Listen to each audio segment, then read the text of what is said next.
a grabar. Dale. Vale. Bien. No, lo que les iba a comentar es que prefiero esta modalidad de que sea así con papel y lápiz. Primero porque me gusta más irreduciblemente, y segundo porque si me equivoco puedo corregir, tachar, puedo escribir sugerencias o cosas que quieran hacer y me parece más. Se parece un poco más a un pizarrón, a mi gusto. Bueno, Sí. entonces.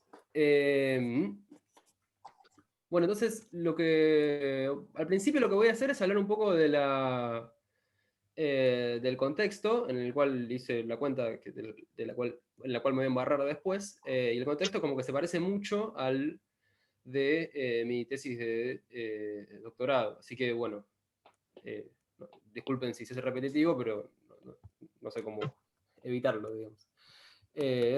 Y a ver quiénes somos. Bueno, nada. Basta de comentarios editoriales. Entonces, supongamos que empecemos por hablar de qué es un par de Lee Reinhardt, después hablamos un poco de arreglos hiperplanos y después empezamos a hacer más cosas. Entonces, bueno, un par de Lee Reinhardt consta de dos cosas, sobre un cuerpo K o eventualmente sobre un anillo conmutativo, pero para nosotros es casi un cuerpo.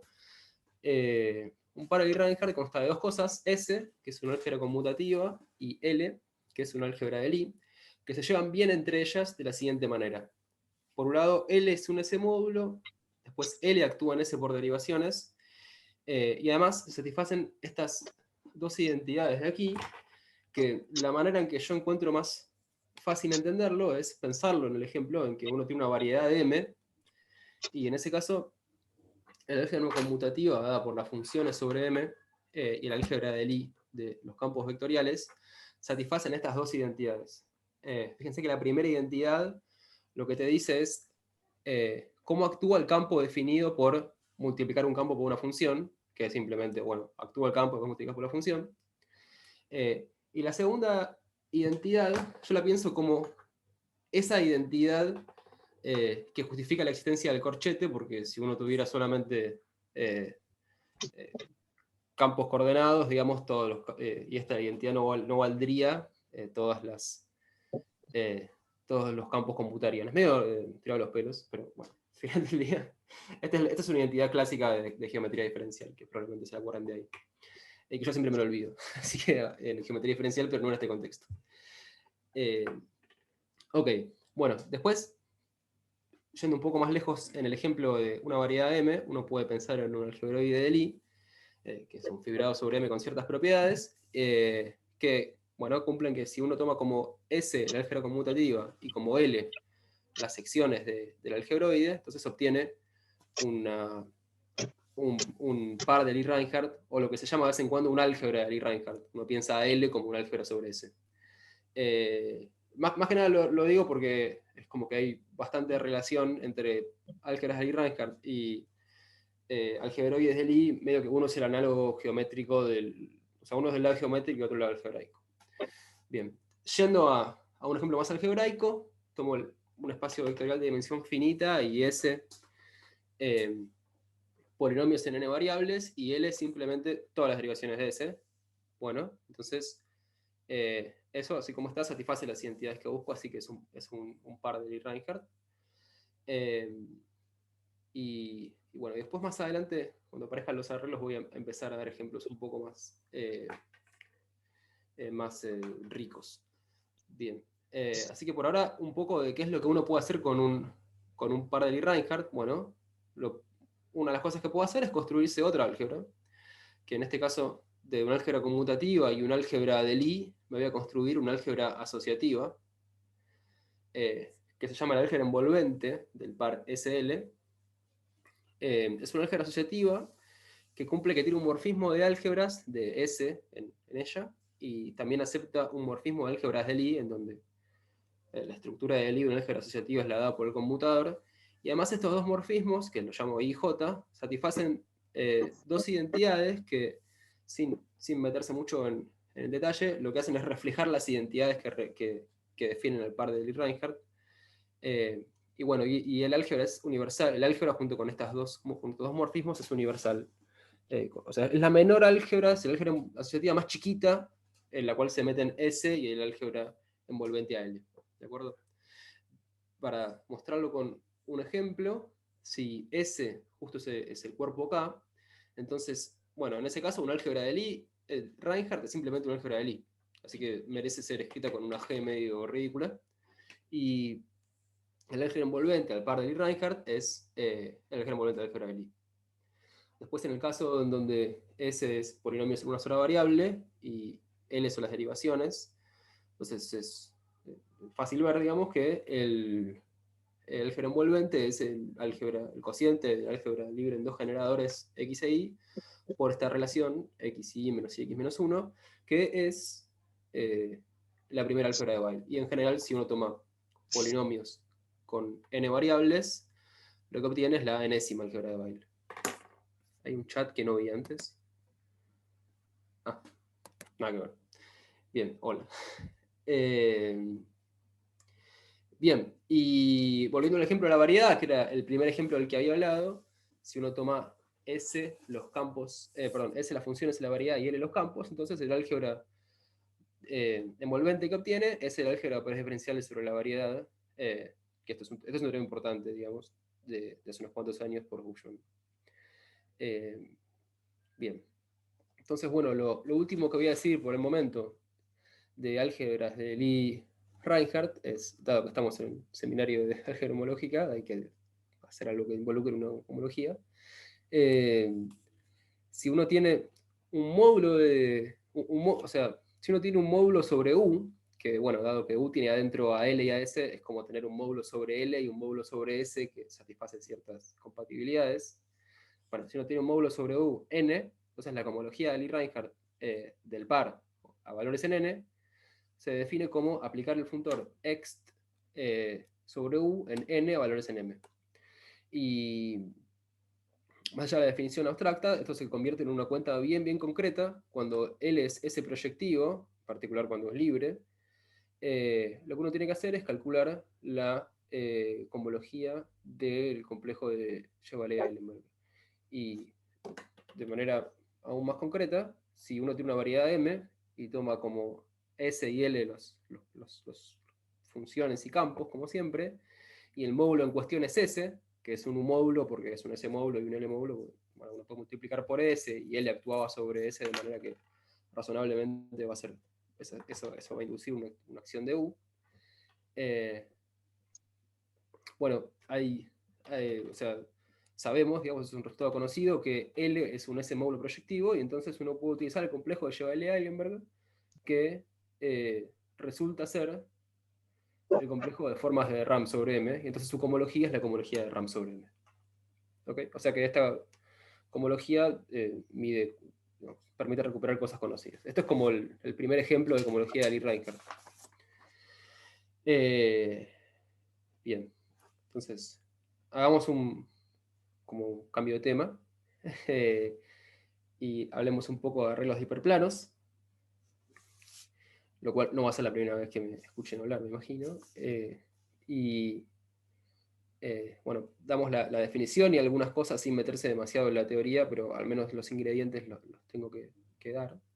Entonces, suponemos que tenemos un cuerpo K de característica 0. Un arreglo de hiperplanos es simplemente un conjunto finito de hiperplanos en un espacio vectorial de dimensión finita. Y decimos que el arreglo es central si todos los hiperplanos pasan por el 0, o contienen el 0. Entonces, eso lo vamos a asumir. ¿Okay? Entonces, por ejemplo, si miramos un arreglo de rectas en el plano, o sea, el espacio vectorial es K2 y el arreglo es cualquier cosa, la forma, la figura que adopta es algo como esto, puesto que es como una estrellita, puesto que nada, todas las rectas pasan por el 0. ¿Okay? Bien. Bueno, yendo a un ejemplo un poco más rico, están los arreglos de trenzas. Los arreglos de trenzas se llaman VN, V por braid, y VN es el arreglo en KN que tiene hiperplanos, tiene un hiperplano por cada elección de dos coordenadas. Bueno, el hiperplano está dado porque esas dos coordenadas sean iguales. Entonces, por ejemplo, si uno toma V3 es el arreglo en K3 eh, que tiene los hiperplanos x3 igual a x1, x3 igual a x2, x2 igual a x1. Otra manera de darlo es simplemente con una ecuación, como está acá. Y en esa situación, fíjense que si yo llamo x, así a secas, a x2 menos x1, y llamo y a i3 menos i2, entonces x3 menos x1 es simplemente y menos x. O sea que en realidad es como que la ecuación la puedo pensar como que es y menos x por y por x. Pero bueno, lo que está pasando es que el arreglo de hiperplanos que tenía desde un principio es Bn, es como que tiene una variable de más, digamos. Entonces uno lo que puedo hacer es mirar el arreglo en vez de en kn-1, y hacer lo que se llama esencializar el arreglo, que es como sacarle la redundancia. En el caso de B3 lo que uno obtiene es el arreglo B3 tilde, que es el arreglo en K2, con ecuación 0, y menos x y x. ¿De acuerdo? Y de esta manera obtenemos de nuevo un arreglo de rectas en el plano. Esto pasa solamente en B3, digamos. En B4 lo que obtendría sería un arreglo de planos en el espacio y así. No es que siempre, ni a palos, todo arreglo lo puedo reducir a un arreglo de rectas en el plano. Pero bueno. Y yendo un poco más allá con la generalidad, están los arreglos de reflexión, que se definen a partir de un grupo de reflexiones actuando sobre Kn, por ser los hiperplanos fijos por la acción de todas las reflexiones del grupo. Y entonces, eso en concreto, si G son las permutaciones, el arreglo de hiperplanos asociado a las permutaciones es precisamente el arreglo de trenzas. Bien, entonces, nada, estos son como 3 ejemplos que me van a interesar bastante.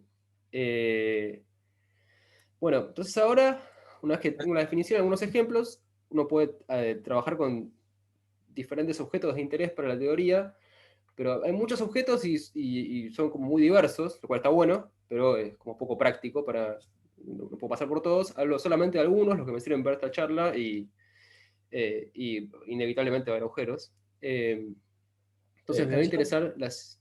Sí. disculpa. Te hago una consulta, o sea, esto es una consulta por ahí un poco bastante tangencial respecto a la charla. ¿Vos existen arreglos de hiperplanos parciales, digamos, en los cuales vos no tenés todo el hiperplano que puedan ser No de tenés... interés? ¿Qué sería no tener todo el hiperplano? Y, por ejemplo, suponete que tenés el eje X, el eje Y, Sí. y tenés exactamente este B3 tilde, pero le pedís que X siempre sea mayor que cero, por ejemplo. En la X menos Y, en vez de tener la Eh, recta completa, tenés una semi-recta.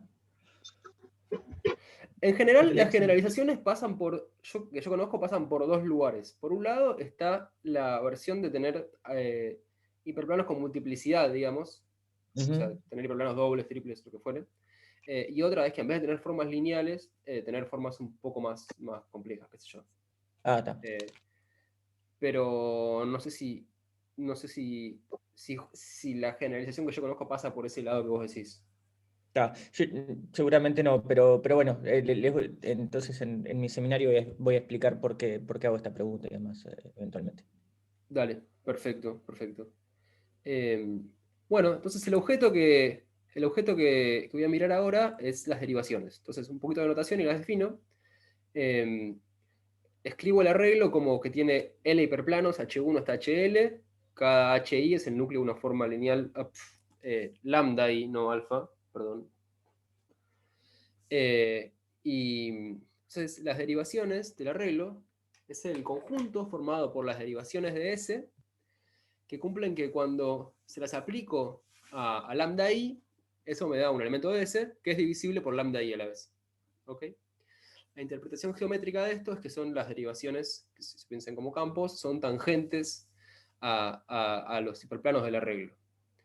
Y bueno, esto que es un conjunto en un principio, resulta que en realidad es más rico que eso. Para empezar, es un sub ese módulo de las derivaciones y además es un sub Lie módulo de las derivaciones, perdón, es una subálgebra de Lie de las derivaciones, una subálgebra de Lie de las derivaciones. Pero bueno, solamente con que sea un S módulo me alcanza para la definición, que es que el arreglo se dice libre cuando las derivaciones son libres en tanto S módulo. ¿Ok? Entonces, esta es como una gran clasificación de arreglos, son libres o no lo son. Todos los ejemplos que dije recién, antes, de rectas, de trenzas y de reflexión, son libres, y sin embargo, en algún sentido, la mayoría de los arreglos no son libres. El ejemplo de esa situación es que si uno piensa el arreglo definido por la ecuación x y z, a por x más b por y más c por z igual a 0, ese arreglo solamente es libre cuando a por b por c es 0. La idea ahí es que si uno agarra un arreglo al azar, no va a ser libre.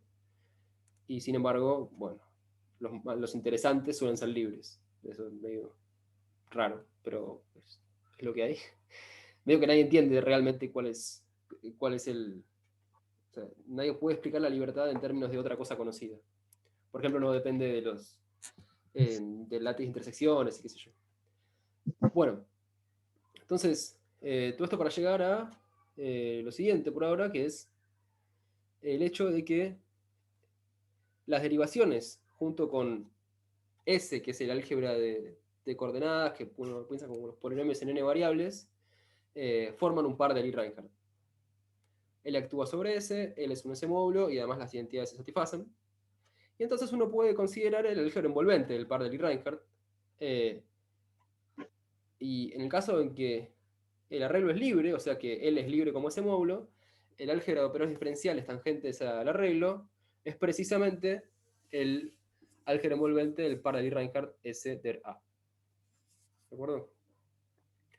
En general, si el arreglo no es libre, uno puede definir el álgebra de operadores diferenciales de otra manera, y no va a ser esto, pero bueno, en esta charla los arreglos son libres, así que no nos metemos con eso. Sobre la situación en la que el arreglo no es libre, hay trabajo de Mariano y de otras personas. Bueno, entonces, en el caso en que, en la situación esta, en que el arreglo es libre, puedo dar una manera más concreta de ver el álgebra de operadores diferenciales del arreglo, que es utilizando un resultado súper conocido y antiguo, que es el teorema a la PW para álgebras de Lie-Reinhardt, que es que si L tiene base alfa 1 alfa n, entonces diff A es un S módulo libre con base, en tanto ese módulo, dado por estos monomios en derivaciones ordenadamente. Así que es como que uno realmente puede trabajar, puede hacer cuentitas con el álgebra diff A. Bien. Entonces, siguiendo con el contexto, pero ya terminando, es momento de definir la cohomología de Hochschild, que medio que todos conocen, pero bueno, no sé. Si tenemos una álgebra asociativa A, considero el álgebra opuesta, que es como espacio vectorial A, pero el producto es para el otro lado, y una vez que considere eso, considero el producto entre A y AOP, eso me da un álgebra, que se llama el álgebra envolvente, en el sentido asociativo, digamos, que tiene la propiedad de que los AE módulos a izquierda son A bimódulos. Y entonces, bueno, la cohomología de Hochschild de A a valores en un A bimódulo M se puede entender como la aplicación del funtor ext sobre AE a valores en M. Y en el caso particular en que M es A, entonces notamos HAA como WHA.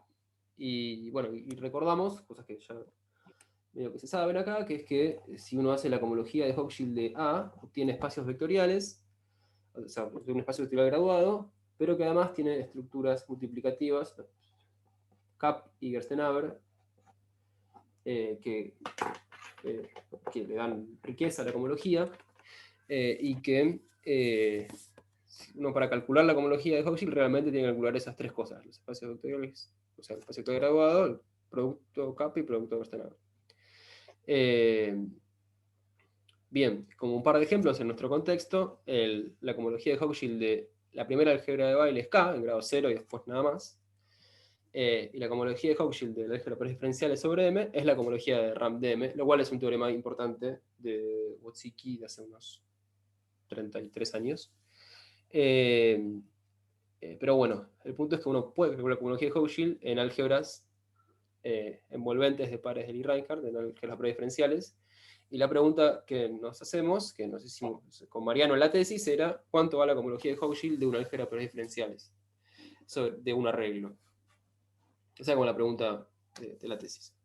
Y lo que hicimos con Mariano fue justamente decir, ok, hagamos la cuenta. Y supusimos el caso más simple que se nos ocurrió, que fue un arreglo de rectas central, en el que hubiera al menos 5 rectas.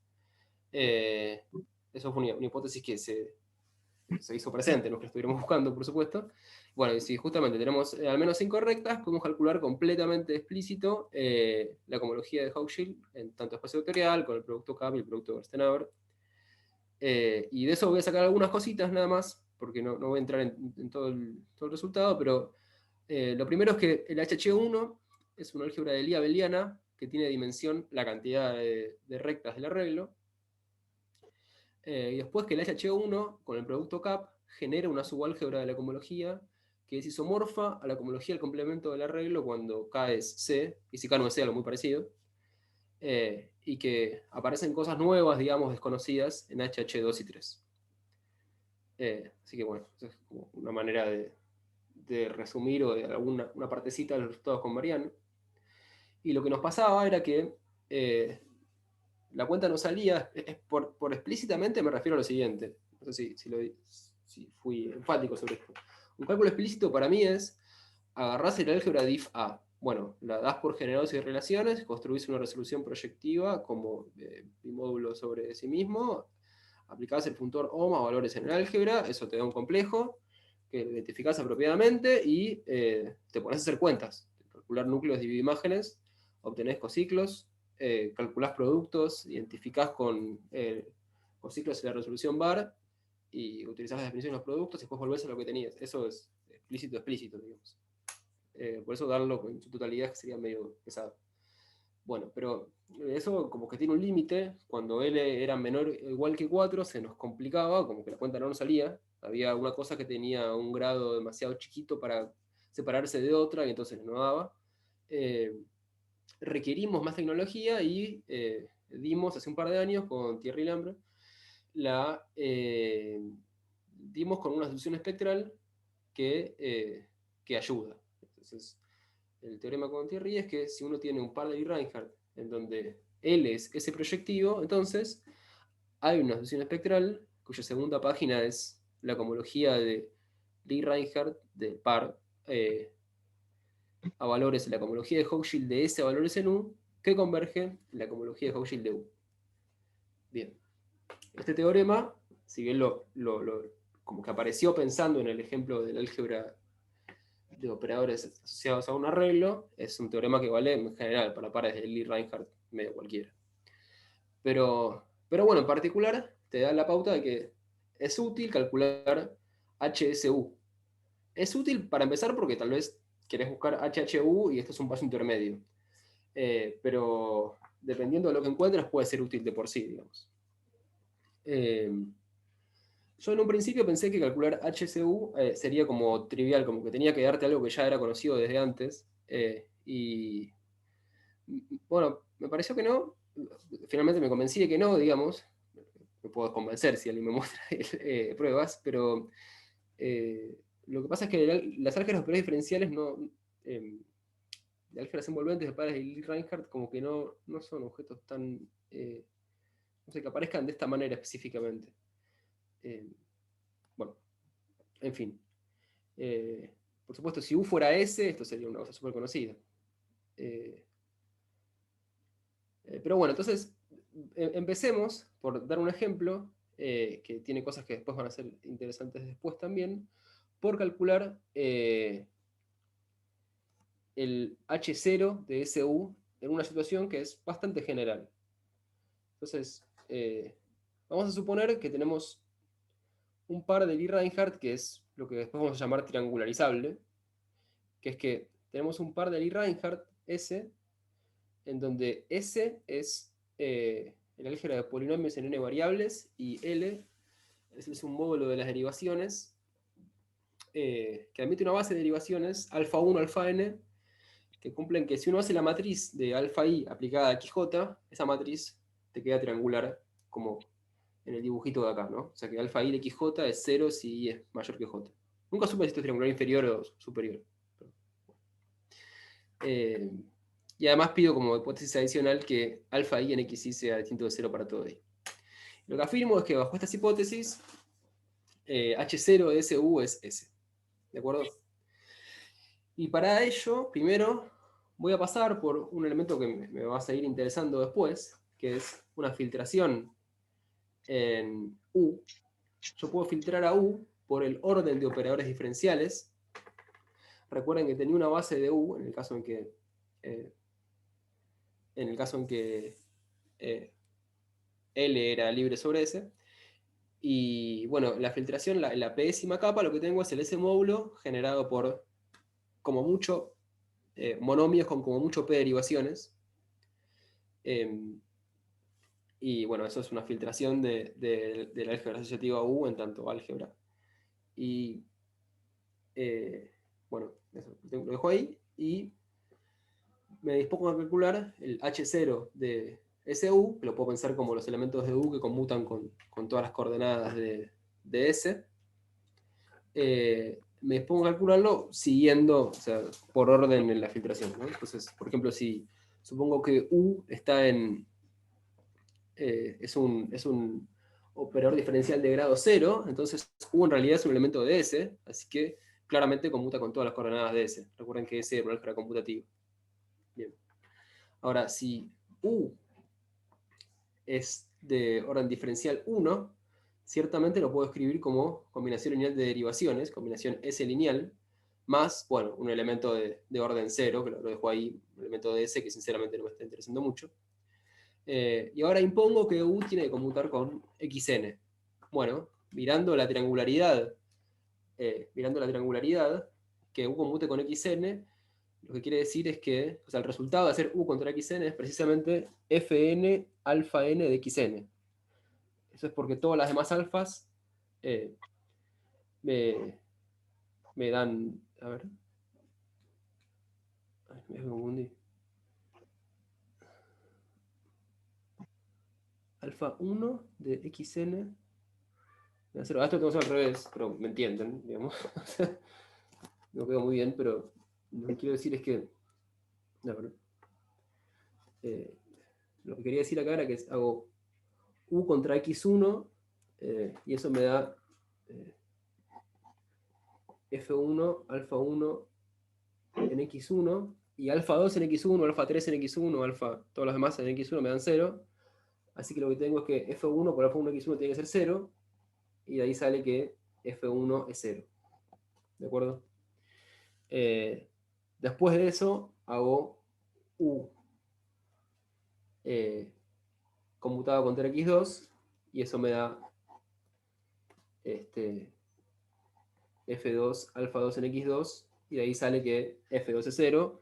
Siguiendo con ese razonamiento, Fn hasta F1 son todos iguales a 0. Disculpen el desorden, pero es la misma onda.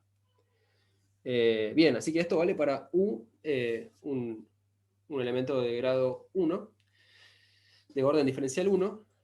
Y ahora para el caso general, hay una parte combinatoria que va a ser útil después, que es así.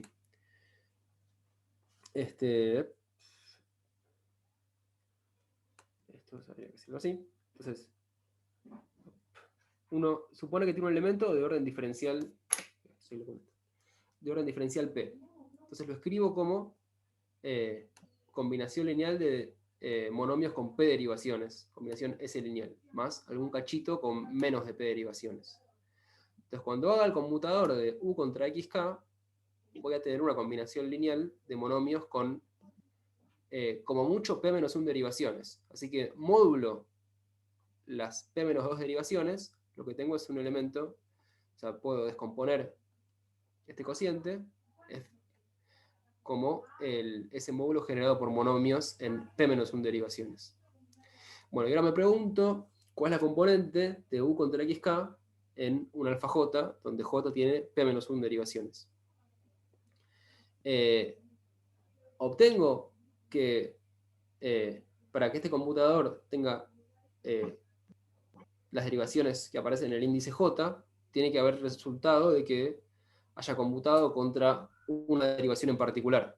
O sea, tiene que haber venido de un alfa a la j más E1, digamos. O sea, alfa j por alfa 1 o por alfa 2 o por alfa 3. Y como módulo fp-2 tengo conmutatividad, lo que finalmente obtengo es que la componente de UXK en alfa j es bueno, esta expresión bien cerradita, que la puedo expresar como la conmutación de este elementito por xk. Este elementito, a su vez, es una combinación S lineal de alfas, a la suma sucede sobre m, y entonces esta expresión lo que me permite hacer es escribir a la aplicación del diferencial de U como, o sea, lo que obtengo es, si lo pienso como, ¿cuáles son las componentes que están en alfa j? Bueno, en alfa j lo que tengo es como que los puedo colectar, recuperar como el diferencial de omega j. Omega j es un elemento de orden diferencial 1. Entonces como que recupero el cálculo que hice para f1 en el cálculo de fp, porque ahora tengo que si du es 0, entonces d omega j es 0, y entonces si d omega j en 0, las f's involucradas en omega j son 0, y entonces finalmente obtengo que todas las f's que acompañaban a u tenían que ser 0, y u está en fp-1. Bueno, es un poco enrevesado si quieren, pero o sea, lo que quería mostrar de esto simplemente es que uno hace una cuenta que en FP usa como partes de la cuenta que hizo en F1. Y eso es lo que también va a suceder después. Y además de eso usa la combinatoria muy particular que tiene de tener una base triangular, o sea, una base cuya matriz, esta que está aquí, sea triangular, y usa la expresión que tiene de U gracias a PW. O sea, puede escribir cualquier elemento de U como suma de monomios. Y usa la filtración todo el tiempo. Bien. Entonces, ese ejemplo fue como medio general. Y así que ahora voy a hacer algo que es como lo opuesto completamente, que es hablar del H. Recuerden que lo recién era el H0 de SU que nos dio S. Así que lo que quiero hacer ahora es hablar del H1 de SU, que es un poco más difícil. Pero en un caso mucho más particular y conocido, y después ir subiendo en generalidad en la medida que sea apropiado. Entonces, vamos a hablar del cálculo de H1 de SU, para empezar, en un par de Lie-Reinhardt asociado a un arreglo de rectas. ¿Ok? Entonces acá, en vez de haber n derivaciones triangulares y qué sé yo, va a ser algo bien chiquitito. Tenemos un arreglo de rectas que, cambiando coordenadas, podemos suponer que es de la forma x y p. ¿Okay? El arreglo es q igual a 0, donde q es x y p. Y el álgebra conmutativa va a ser el álgebra de polinomios en dos variables, x e y. Y para encontrar una base de las derivaciones del arreglo, considero las derivaciones de S dadas por alfa 1, la derivación euleriana, digamos, y alfa 2, una derivación que tiene la información del arreglo. No tiene IP. Es como un poco simétrico, pero es triangular, así que me sirve siguiendo con el contexto anterior. Y tengo que alfa 1, alfa 2 es una base de las derivaciones de A, del arreglo. Eso se puede ver fácilmente con el criterio de Saito. No importa mucho cómo se ve, pero es fácil y nos lo asegura fácilmente. Para calcular el H1 de SU, y buscando ser bien explícito, consigo una resolución de S, en tanto bimódulo sobre sí mismo, es la resolución de Gauss-Ull. Considero el espacio vectorial B, que está generado por las letras X e Y, o sea, la dimensión 2. La resolución que encuentro es bueno, no estoy viendo los diferenciales, pero tiene esta pinta, en tanto los módulos que aparecen son estos. Y para calcular la cohomología, aplico el funtor sobre SE a valores en U. Y bueno, a través de identificaciones usuales, obtengo el complejo que tiene en el primer lugar U, en el segundo U, X sombrero y U y sombrero. Esto es X sombrero. Este X sombrero, si uno lo mira dentro del OM lineal de B en U, es simplemente la función que manda al elemento X del espacio vectorial B en 1 y el elemento Y en 0. Y lo mismo con Y sombrero. Y bueno, en el último lugar hay un U con X wedge Y sombrero que viene de elegir del generador que manda X wedge Y a 1 en este OM. Y acá abajo doy las fórmulas bien explícitas de los diferenciales. Bueno, entonces ahora empieza el cálculo del cual les quería contar, en realidad, que lo que quiero hacer es calcular el H1 de SU, ¿no? Y el primer paso va a ser buscar cociclos, lo que pueda, digamos. O sea, y el primer, o sea, lo primero que encuentro medio a mano es lo siguiente. Si yo defino...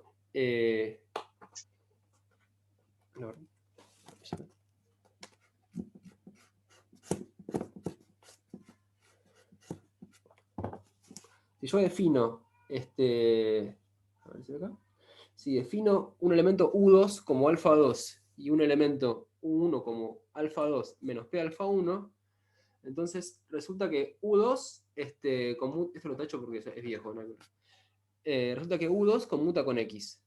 Eso porque alfa 2 evaluado en X no hace nada. Y también resulta que U1 conmuta con Y. Porque, bueno, porque alfa 2 en Y me da IP y porque menos P alfa 1 en Y me da menos P en Y.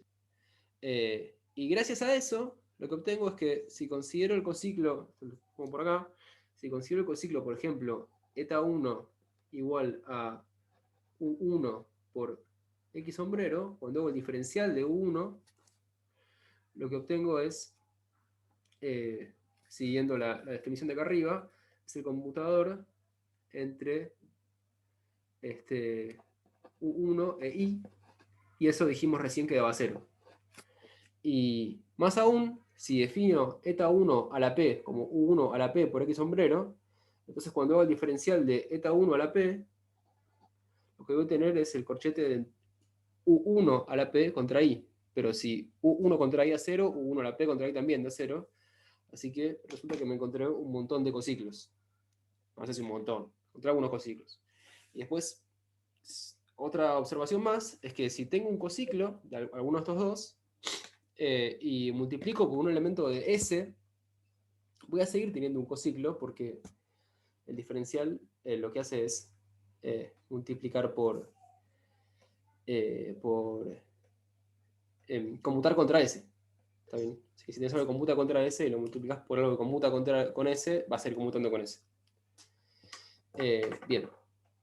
Entonces recuerdo ahora, Dios, emulando un poco lo del H0, recuerdo que hay una filtración en U,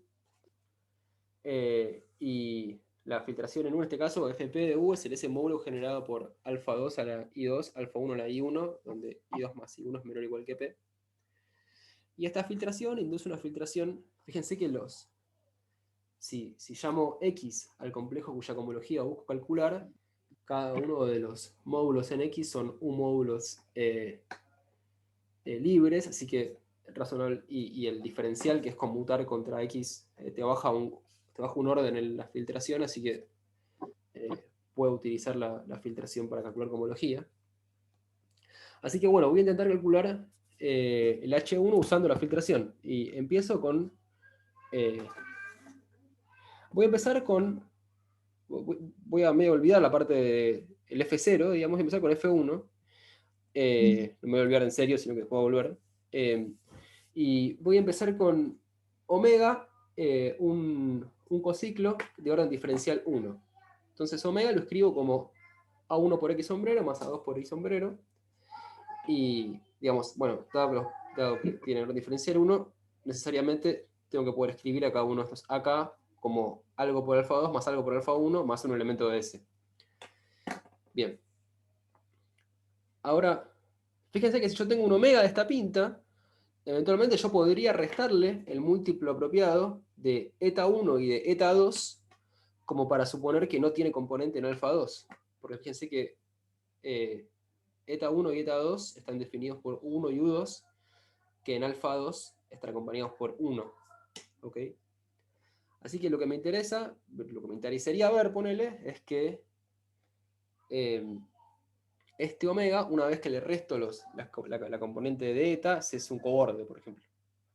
Y bueno, y el punto es justamente ese, es si omega no tiene componente en alfa 2, o sea, si F1, 2 y F2, 2 son 0, y omega es un cociclo, entonces omega es un coborde módulo F0x1. ¿Ok? Módulo de la capa anterior a la filtración. No solo eso, sino que además doy una fórmula concreta de quién es la persona que lo hace coborde, digamos. Ahí se empezó a ver un poquito peor, ¿no? No sé qué pasó. ¿Ustedes ven bien? Yo... Bueno. Ahí quiero que mejore. Bueno. Entonces... a ver. Joya. Bueno, entonces... gracias, Pedro. Para hacer hacer esa cuenta es muy simple en este ejemplo particular, puesto que creo que es mi conexión a internet. Tiene como... Ahora se ve más o menos eso, ¿eh?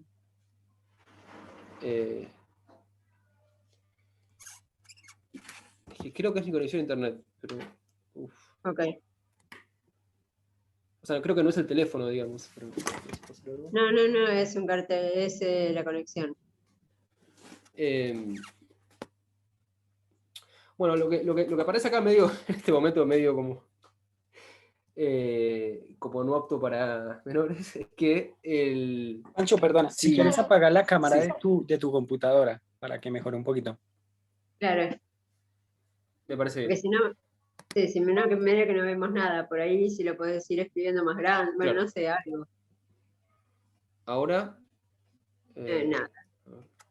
Nada, che, qué paja.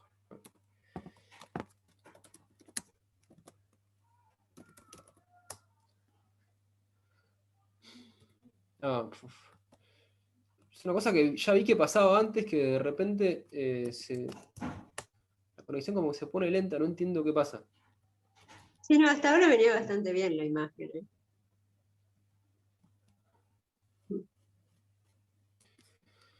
Igual mejoró un poco.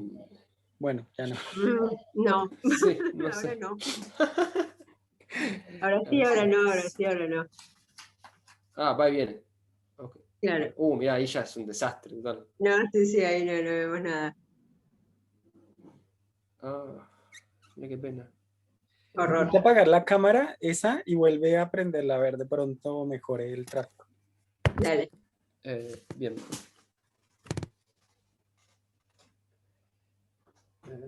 Stop video. Listo. Bueno, entonces lo que les comentaba es que Diego me hace, bueno, esto venía de que quería mostrar este segundo paso que lo llamé, que era mostrar que si omega era un cociclo, que se escribía de manera que no tenía componente en alfa 2, entonces tenía que ser un coborde de módulo de la capa anterior a la filtración, y que además podía encontrar una persona específicamente que lo hacía coborde. Y bueno, entonces les decía que D omega sea 0, dada la expresión concreta que tenemos, lo que quiere decir es simplemente que A1 conmutado contra I da lo mismo que A2 conmutado contra X. Esas dos expresiones son bien manejables. A1 conmutado contra I es hacer el F1 como que sale, que sería alfa 1 contra I, y eso es I, y A2 contra X otra cosa.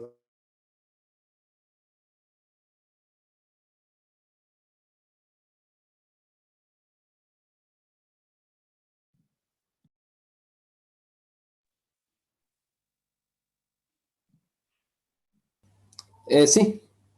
Va. Bueno, entonces lo que estaba haciendo una cuenta con un arreglo de... Estaba intentando calcular la cohomología H1SU para un arreglo de rectas en el plano. Había visto que para el H1 podía calcular, había que ordenar la cuenta por el orden de la filtración, por errores diferenciales. Les contaba que, bueno, hubo un primer paso en la cuenta que fue encontrar algunos cociclos, eta 1p y eta 2p. El segundo paso de la cuenta sería calcular la cohomología en orden diferencial 1 y ver que si tengo un cociclo omega sin componentes en alfa 2, tiene que ser un coborde, y de encontrar una forma explícita. La cuenta ya futura me parece que ya pasó. Y el mismo razonamiento sucede cuando tengo un cociclo de orden diferencial P. Fíjense que un ciclo de orden diferencial P tiene una componente en alfa 2 a la P y después otras cosas.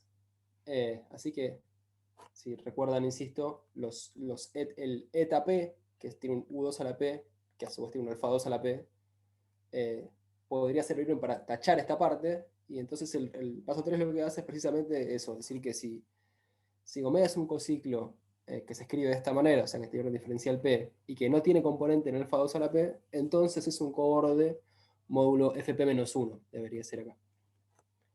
Y lo que se deduce de esto es que todo cociclo en X1 es una combinación lineal de los etas a la P.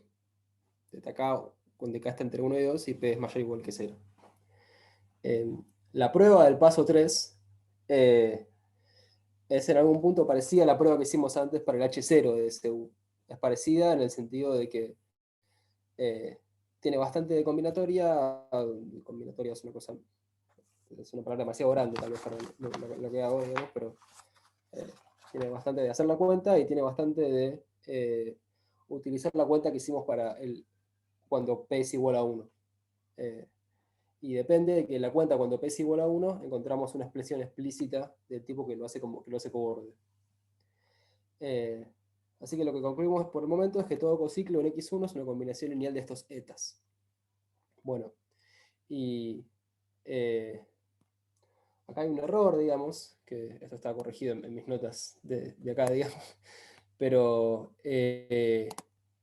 acá esto no debería ser X1, esto debería ser H1 de DCU.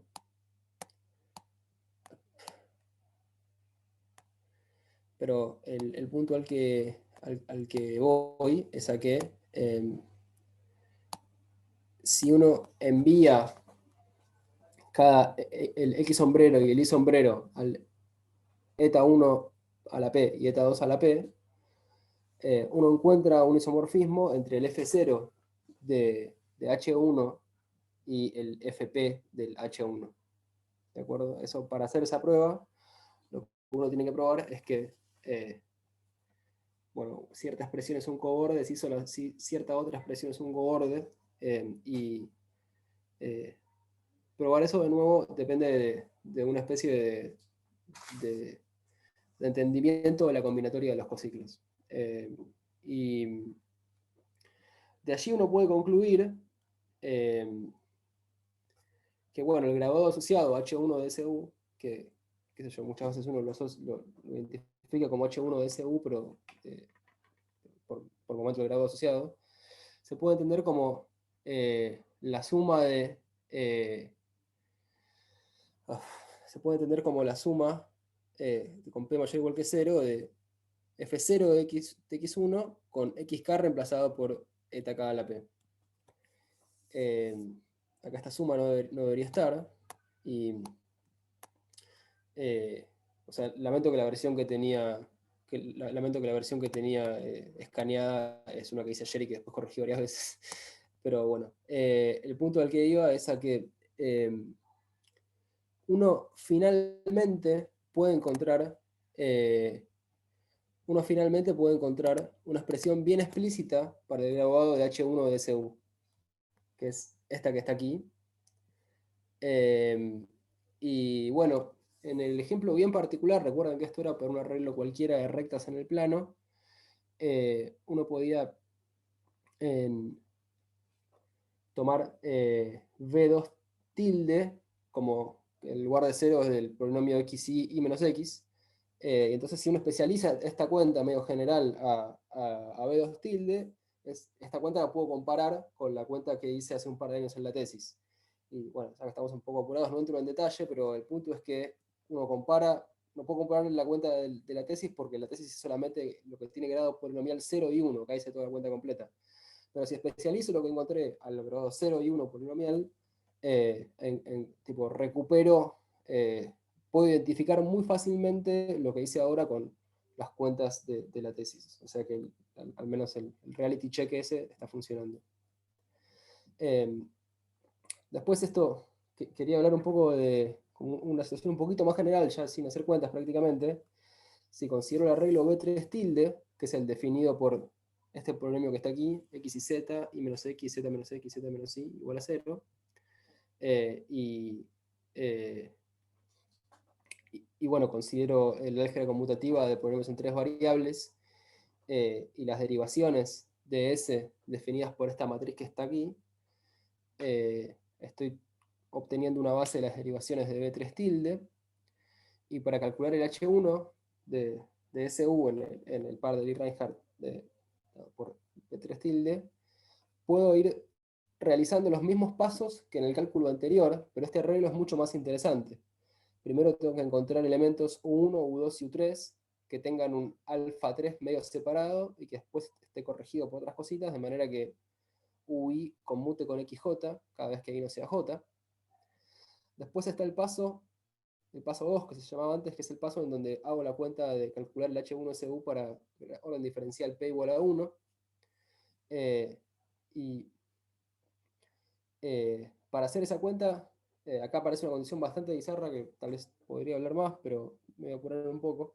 Pero el punto es que en este primer orden diferencial hace falta utilizar, hace falta obtener una expresión bien concreta al final del día obtengo que si omega no tiene componentes en alfa 3 y es un cociclo, entonces es un coorde. Bueno, ¿quién es el que lo hace coorde?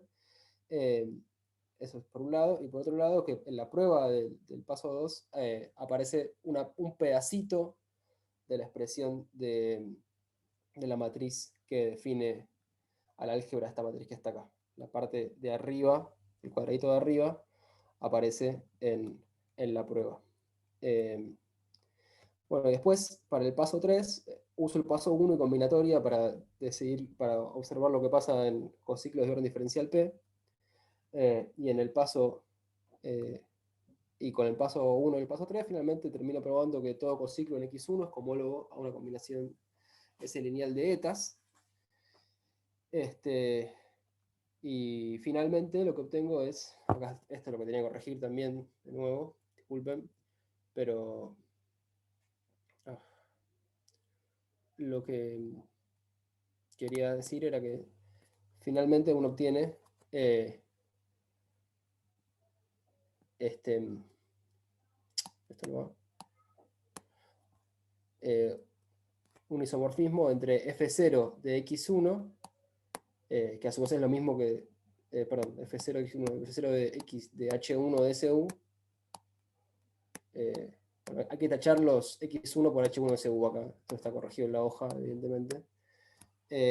Y el F0 de H1, que debería ser H1 acá de nuevo, es algo bien concreto, es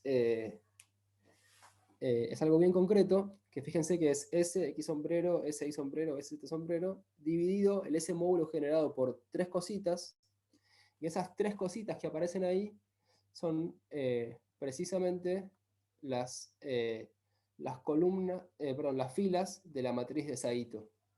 ¿Está bien? Entonces, bueno, para que borra todo.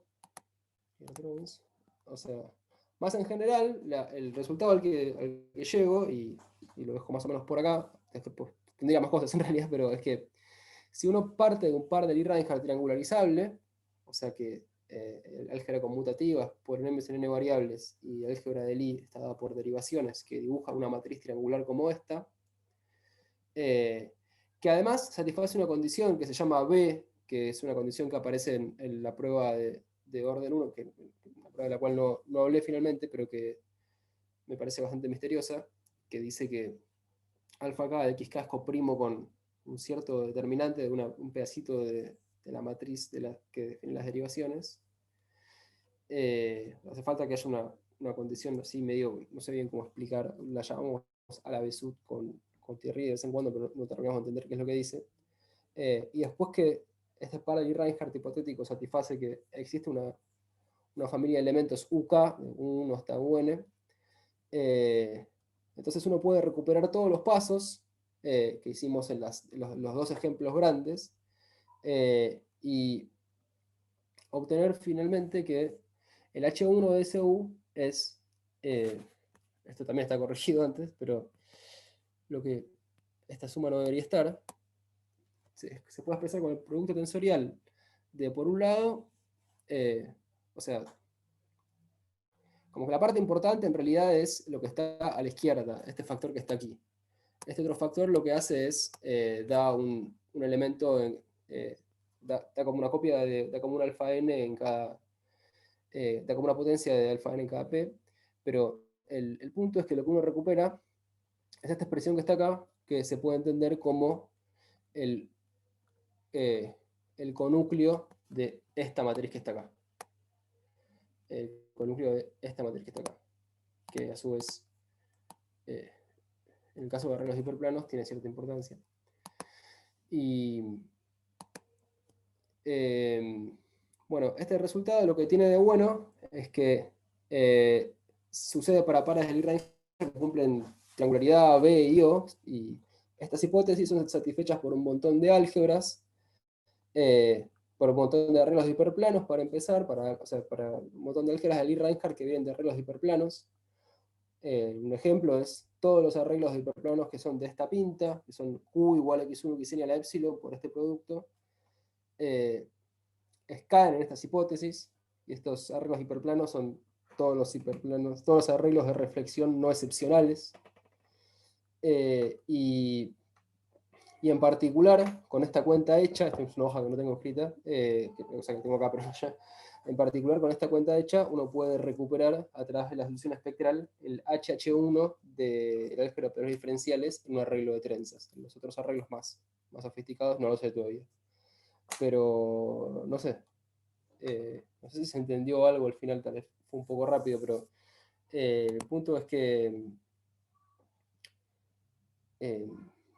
o sea, el punto es este teorema, que en realidad era como un paso intermedio en una cuenta más grande, en un caso particular, pero que ese paso intermedio resulta que vale un montón de situaciones muy generales, y que implica lo que necesitábamos en más de lo que buscábamos. Así que, bueno, disculpen si se hizo medio complicado después de que se frenara por el problema de conexión. Pero bueno, ya está.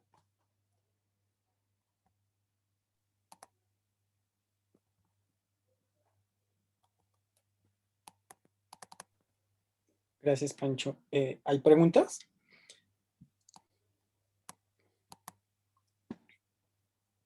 A mí me quedó una del principio de todo. Sí. En un momento mencionaste... Uy, escucho un terrible eco, ok. En un momento mencionaste que en general si elegís un arreglo de hiperplanos medio al azar, no te queda libre. Sí. ¿Sí? Pero estos arreglos que vienen de sistemas de raíces, ¿sí son libres? Sí, los arreglos, sí. En general, bueno, los arreglos de reflexión, arreglos que vienen de sistemas de raíces, sí son libres. O sea, más o menos que una buena parte de las familias conocidas o los arreglos que uno haría sin que a propósito lo esté haciendo no libre, pues después uno puede buscar cuáles son los ejemplos más naturales de arreglos no libres. Pero quiero decir, si uno se pone a generar arreglos honestamente, lo que obtiene son arreglos libres. Ok. Pese a eso, si uno elige un arreglo al azar completamente, le va a dar no libre.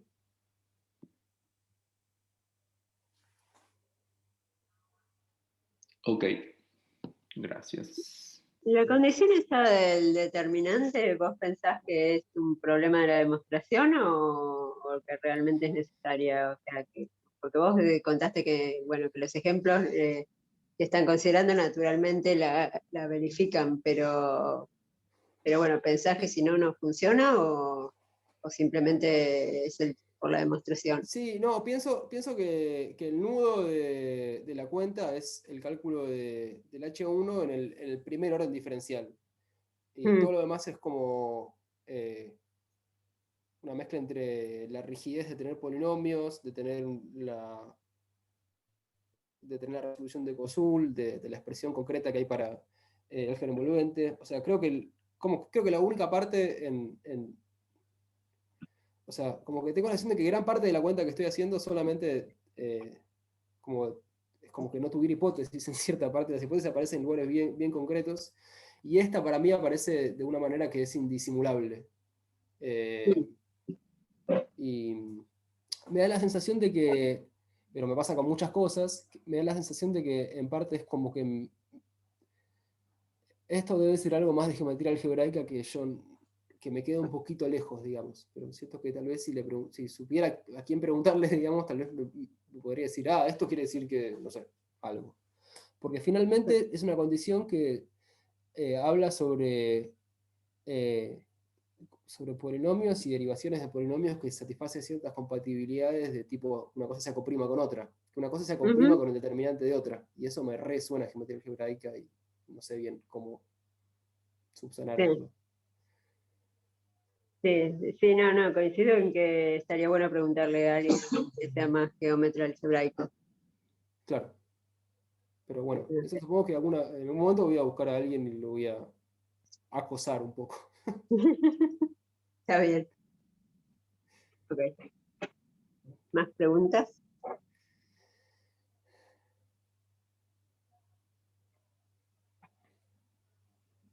Bueno, si no, nos vemos de nuevo el miércoles que viene.